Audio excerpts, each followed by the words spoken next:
बड़ा लहजा तुश था, बड़ा सख्त जो है वो ज़बान ख्वाजा साद रफ़ीक जो है वो उन्होंने पहले तकरीबन को 8-10 मिनट इमरान खान को जिस तरह के अलकाबात दिया, उसके बाद जिस किस्म की उन्होंने बातें की हैं, क्या कहेंगे ये PDM इस वक्त मौजूदा हुकूमत वो क्या सोच रही है? देखें, इनके पास सोचने के लिए बचा क्या है? ये वही ख्वाजा साद रफ़ीक साहब है ना, 2 दिन पहले रात को प्रेस कॉन्फ्रेंस के लिए बोल रहे थे कि हमने कम बैक करना है। कौन सा कम बैक करना है भाई? आपने क्या पूरे पाकिस्तान को कंधों पे उठा रखा है?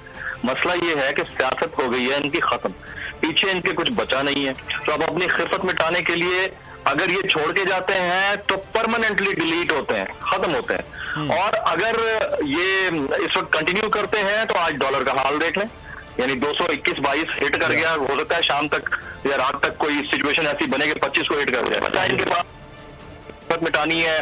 बाकी ये जो कहते हैं कि जी हमारा कौन सा बंदा बाहर बैठा है, भाई आपके अपने भाई की हुकूमत है इस वक्त। शहबाज शरीफ साहब वजीर आजम है, बड़े भाई साहब बाहर बैठे हुए हैं। अब तो उनको वापस आ जाना चाहिए, आए अपने केसेस फेस करें। इसहाक डार साहब को आ जाना चाहिए। अगर इसहाक डार साहब, जिनका नाम मशहूर है इसहाक डॉलर, वो आ जाए, आकर डॉलर को रोक लें।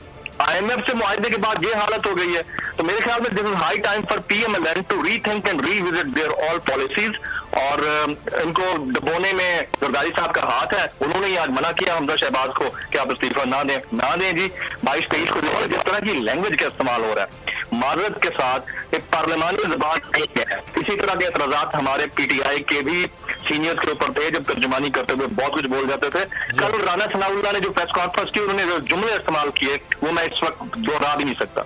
अभी साद रफ़ीक साहब की जो टोन थी, उसके ऊपर बंदा कमेंट करते हुए भी दर्जबा सोचेगा, पता नहीं नेशनल टेलीविजन पर बैठकर इस तरह के जुमले क्यों इस्तेमाल करते हैं। ये इनके पास बता कुछ नहीं है ना, ये खिफत है, आखिरी हरबे हैं, ये डैमेज कंट्रोल टैक्टिक्स हैं। और इतना बड़ा डैमेज इन्होंने खुद अपनी पार्टी को और 14 जमातों ने मिलकर अपने इत्तेहाद को दे दिया है। मेरा नहीं ख्याल कि अगर शहबाज शरीफ साहब नहीं अनाउंस करते, असेंबली तहलील करने के असेंबली नहीं भेजते, तो हो सकता है एक आध दिन के अंदर 2-3 जमातें जो इत्तेहादी हैं इनकी, वो टूट कर साइड पे हो जाए और फिर मजबूरन उनको वही करना पड़े। इनको फेस सेविंग तो मिल जाएगी, लेकिन इज्जत इसी में थी कि खुद ही ये छोड़ जाते हैं, सारा मामला सेटलमेंट की तरफ चला जाता। सही, बहुत शुक्रिया। जमील फारूकी साहब हमारे साथ मौजूद।